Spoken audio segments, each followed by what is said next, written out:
You know, there's a difference between a verdict and justice. Just last week there was a young kid who was found guilty of raping 4 young girls, and he was sentenced to probation. So, and he had been found guilty. So the equality in the administration of justice was not there. Certainly not for these four girls. And people have a tendency to get over enthused and excited about a guilty verdict. But what would be equal justice under the law, in my estimation, is when you look at the disparities in the administration of justice in the United States when it comes to black people. And you think of how many black people have gone to jail and spent decades inside a prison and find out that they were innocent.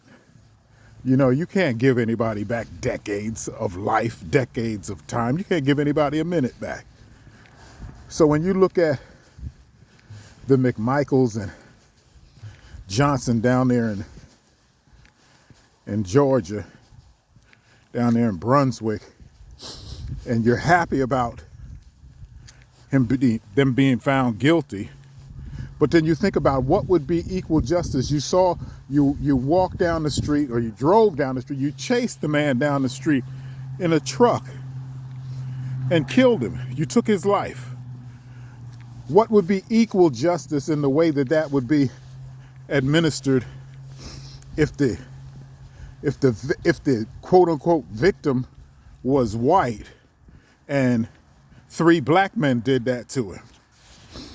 And so what would happen to a black man, and what happens to black people in most instances, is they go into prison for a long, long time. So that's what you look at when you want to think about justice. To me, I think justice would be for all 3 of them to die in a jail cell or to die on a prison yard.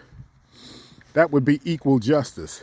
And that doesn't say that I don't have compassion, but I know that when it comes to my people, it doesn't seem to be enough compassion to go around to stop the carnage and miscarriages of justice.